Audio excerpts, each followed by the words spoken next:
Hello there, thank you so much for joining us on yet another edition of Hilltop Mansion. This is where we review major activities of the Akwa Ibom State government in the previous week. Tonight will not be an exception, and specifically on this edition of the program we shall be looking at some of the major activities of the state government in the month of October 2025. My name is Clement Barakui. Thanks for joining us. Have you ever missed out on any events or activities of the governor? Worry no more. Hilltop Mansion got you covered. Hilltop Mansion is a program of the Nigerian Television Authority, NTA, Uyo, specifically designed to showcase the day-to-day activities of the Arise agenda. Tune in every Monday at 7:30 p.m. on Star Times, Channel 103, and our social media platforms on Facebook and YouTube to join us. Hilltop Mansion, showcasing the Arise agenda.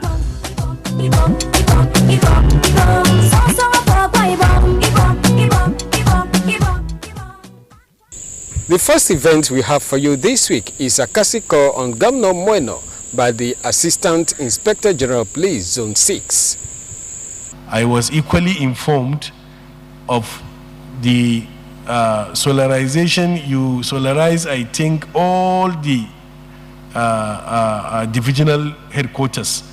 You are going to provide solar lights so that at least there is no need where there is supposed to be absolute security, then you meet a police station in the dark, which is a very bad thing.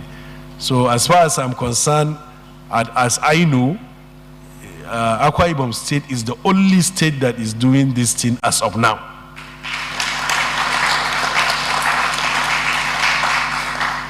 I equally come to realize, I was officially informed by the Commissioner of Police, the way and manner you are able to create or establish the Police Trust Fund. The Police Trust Fund, as far as I know, I think out of these 36 states, it's not more than 2 or 3 states, including Akwa Ibom, that have implemented this strategy in order to get immediate money that can be used that is going to benefit the citizens of Akwa Ibom State. I must congratulate you, Your Excellency, and I thank you so much for this assistance that has been rendering to the Nigeria Police. Equally, I'm not surprised, knowing your background. You are one of us, sir. So I really felt that this government, we are part and parcel of it in terms of the benefits that we are driving.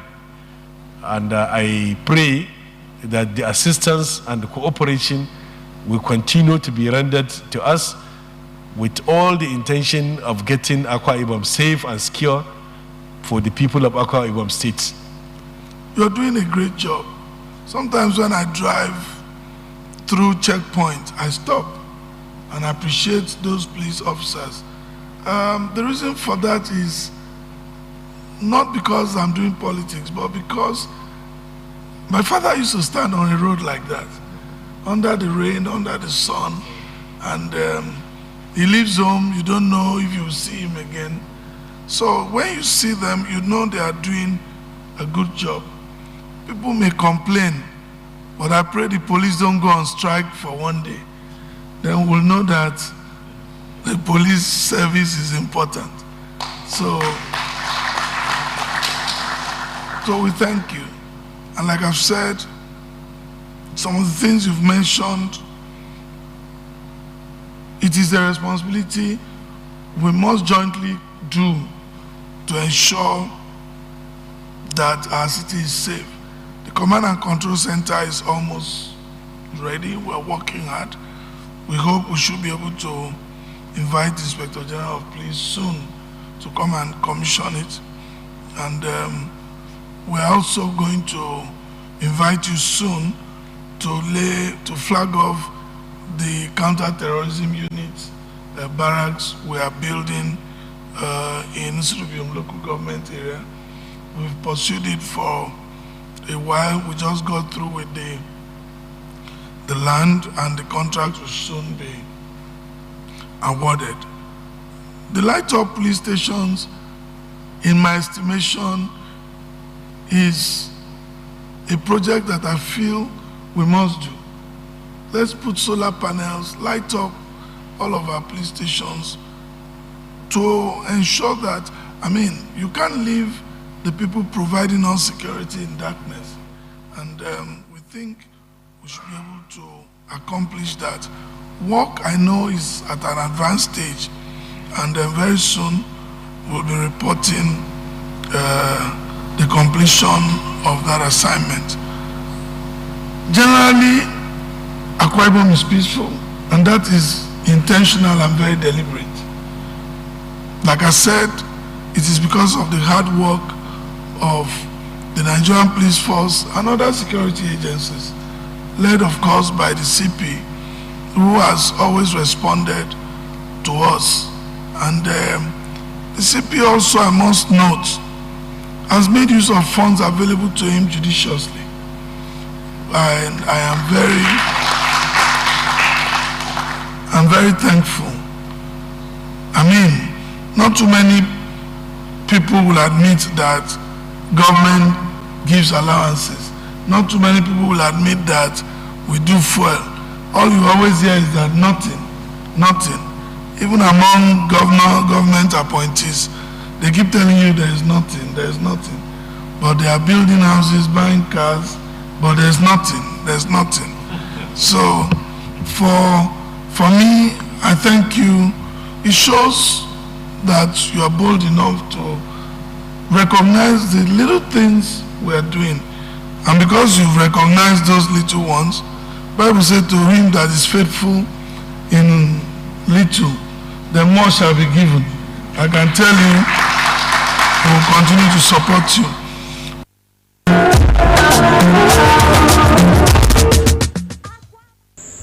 Governor Umono, within the period under review, addressed participants at Ignite 2025, where he challenged them to see themselves as champions. Sometimes people say, well, it's good to want to be like anybody, but I want to be more like myself. I'll learn from people, but be like yourself, because you don't know what they've gone through. So please, my dear young ones, take this seriously. It's an opportunity to give back to you knowledge. The keynote speaker, I'm not estimating, but I don't think that young man, no disrespect, is up to 50 years. But he now has 9 Mobile. That's a tea salad. For those of you who may not know 9 Mobile, that's the tea salad, right? It's transformed to 9 Mobile. He now acquires it. He's doing a lot. I've asked my Commissioner for Digital Economy to talk with you so that we can do a digital tech week sometime. And I like when I see good things, I key into it quick. And Ortega is here. He was also talking on Tech Week the other time. Please, Akwa Ibom is ready. I'm ready. We have the people, and of course we also have the resources to invest in these young people. So please bring the knowledge, and we'll work with you. Don't just do it in Abuja. We are ready in Uyo. Akwa Ibom is ready. Thank you so much. So please, you talked about a lot of possibilities. And I was sitting down, my daughter was just squeezing my hands because she knows that there are lots of opportunities. That's why for me, it's a race for time. Even if you give someone 8 years, thank God that's where it is. But 8 years is not even enough. So we're talking of 4 years, and that's why I sit on my colleagues. We don't have time to waste. Because as a governor, you can be in office, you don't sit on your programs, you discover 3 months to live in office that you've not done anything. The bureaucracy of the office alone bogs you down. You militate to this person. this person is not in the office. He has traveled for one conference and then locked the door and then the file is there. And that's why digital economy is too important. Take the office with you. Respond to my email wherever you are. Let's get the job done. And people say I'm too hard. Money is hard.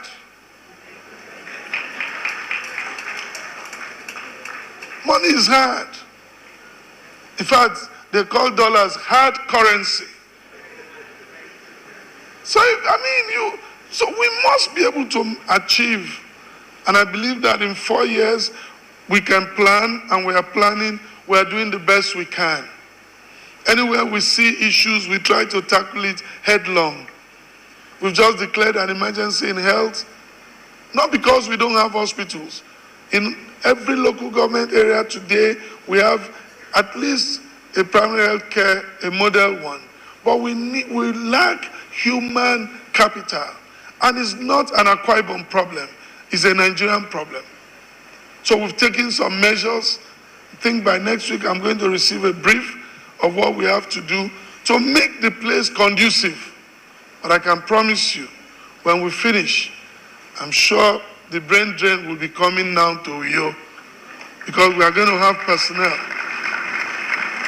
We are building a medical village to put our medical practitioners.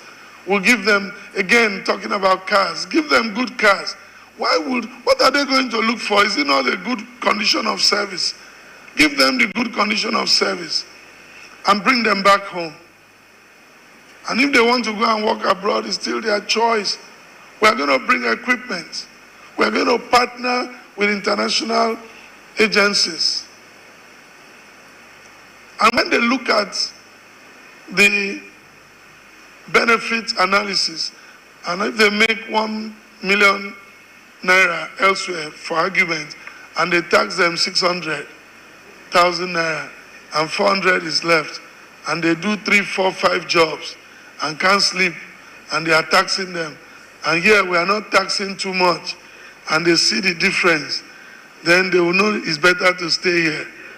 If we still have to be sending them air ticket to visit home, with all the money they are making, then there is a problem. But we can make it here. We are prepared to create that economy. So our young people, let me close, to just beg you, take these things seriously. Opportunities like this were not there in the past. People struggled on their own. Struggled. And today, God has brought this to you. This is a business entrepreneurial development center. We have the Dakada Skill Acquisition Center. Together as a state, we have trained over 2,000 entrepreneurs. We've empowered them, and then they are doing well. We've partnered with BOI, so we gave them counterpart funding to make interest rate at a single interest rate for entrepreneurs. What are we not doing? But please, when you take this money, like the preacher said, don't go and sit down eating dog meat. It's a seed money. You have to multiply it. You have to multiply it. You must be ready to make the sacrifice.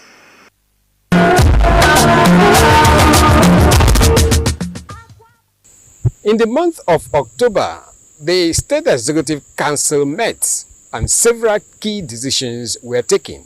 Let's see highlight of some of those decisions.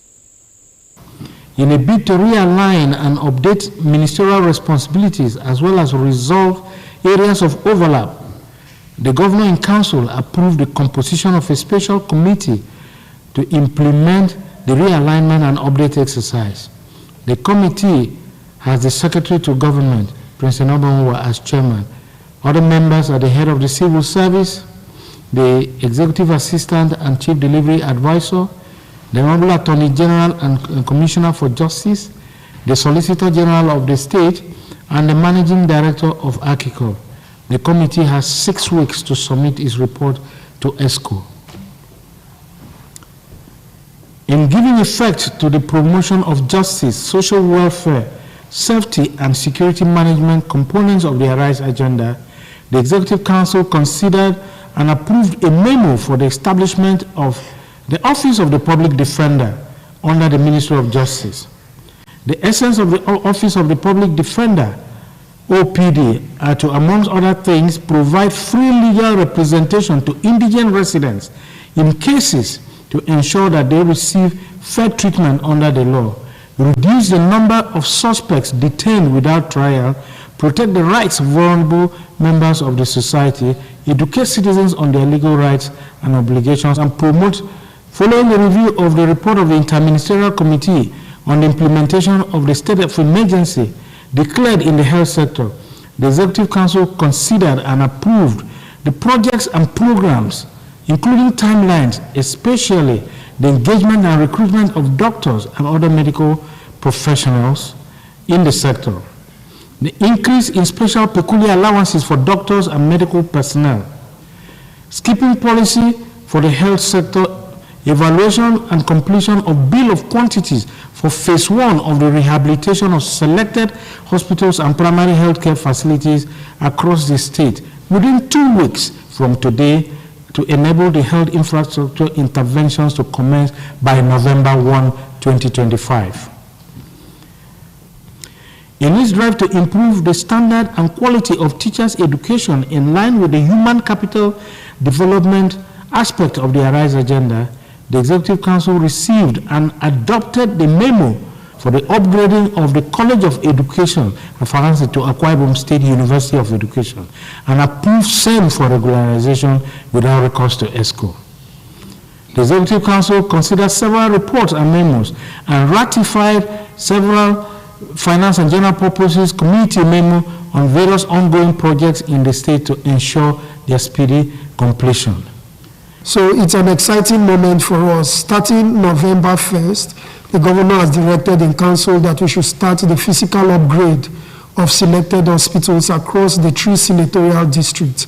Like I said the last time, these changes would not happen overnight, but were systematic, and we've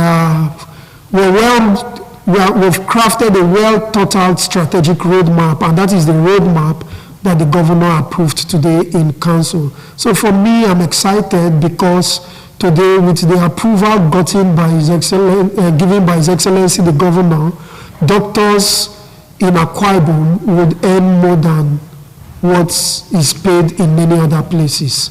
And so, not just doctors, all healthcare workers, level for level.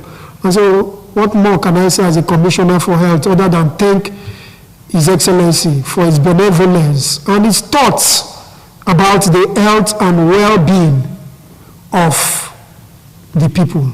As previously, from the College of Education, anyone that finishes an NC upon 3 years and intends to proceed to get a BEd will still run a direct entry admission and run for 3 years, making it 6 years. So that route appeared longer for many, as such they took up the option of going through the route of being in the university to get a degree in education that will run just for 4 years. And as such, this will take care of a whole lot of it.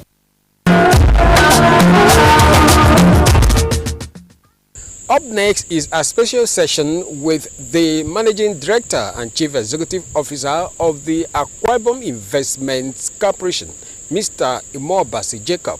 He will be highlighting some of the investment initiatives under the ARISE agenda. Tourism is the future of our state, is the future of our economy. We are actually moving from an oil-based economy to a tourism-based economy, an economy without oil. And that's why you've seen the development of various tourism assets, particularly in the last 2.5 years of Pastor Minor administration of the saddle. We've created the ARISE Resort. This is a theme park that is comparable to the best anywhere else in the world. We've also created a lot of hospitality assets. We have in our list about 4 or 5 hotels that are either in existence or being developed. We have Ibom Hotel, Manila. We have Rafia City Hotel being managed by 4 Point by Sheraton. We have, we're planning to develop a hotel in Abuja. We also have under construction the Ibom International Hotel, a 250-bedroom hotel next to the convention center. So all of these tourism assets mean that this economy is ready to receive tourism capital. We also have developed historical sites, heritage sites across the state, and looking forward to developing the longest shore beach along Ibonia. And we're launching a CNG bus system that will drive people right away from the airport and distribute them throughout the arteries and the road network within the state. So by and by, this state is ready to welcome visitors and business people. Remember the happy hour? We also have that as our branded invite to people who have worked over the week to come on a Friday evening, stay through, leave Sunday evening back to their destination. And guess what? We have positioned Ibom Air to be able to bring that traffic in. We have the hotels to provide them place for accommodation and leisure, and all these other things that are happening within the tourism sector. We're also developing medical tourism. We are signing off an under construction an international hospital that will play host to people who used to go outside Nigeria in search of medical attention. They have to come here. The project is conceived in such a way that you receive not just medical care, but you also receive wellness care. You know, a place where people can look up for recovery, a place where people can have all the privileges that you have in the international hotels anywhere else in the world. A place that will even provide for those who accompany you to go and receive medical attention. And all of this is happening in what we call the medical corridor, that have all the facilities within the medical value chain that would allow us to share facilities and reduce the cost of doing business for those who will invest into that sector. We have the bonded warehouses that will store drugs. We have places for pharmaceutical companies to operate. All of this is because we think that Medicare is also part of tourism. Just as you have sports tourism, we have the best stadium, because we have the Olympic Stadium, and major matches are held here. All of this is because we're moving the economy away from oil, away from receiving money from Abuja, to an economy that invites people to come in. And you know what? When people come to your destination, they come with their bags full of money. But when they leave, their bag empty.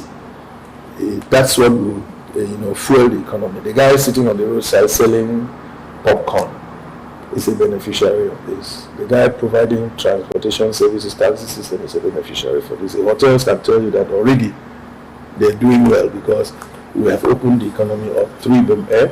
People can come in and go out with ease. So all of these are happening, and I hope people are opening their eyes to see that the Akwa Ibom we used to know is no longer in place. It's a new Akwa Ibom. Again, we're also, His Excellency has signposted this, that we're going to develop a rail system from the airport to the rest of the city, to the rest of the state. So when you connect all these dots, Akwa Ibom is the place to be. And we're not just saying it for saying sake. We're interpreting the vision, we're implementing it as we speak. And all of a sudden, if you have left to you for 1 year, by the time you come back, you will not recognize the place again.